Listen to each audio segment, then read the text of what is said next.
क्या हो? नमस्कार दोस्तों, हम 76D, आप देख रहे हैं आर्यन राय डी यूट्यूब चैनल। तो भाई लोग, जितने भी खेसारी लाल यादव जी का फैन है उनके लिए एक बहुत ही बड़ा खुशखबरी का बात है।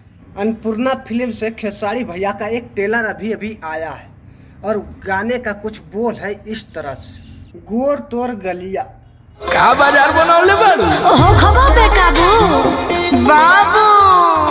खेसारी लाल यादव और खुशी कंकर ने इस गाने को गाया है और अखिलेश बबुआ ने इस गाने को लिखा है और वीडियो में बहुत ही मज़ा आने वाला है, क्योंकि सपना चौहान और खेसारी लाल का जोड़ी हमेशा जमता ही है।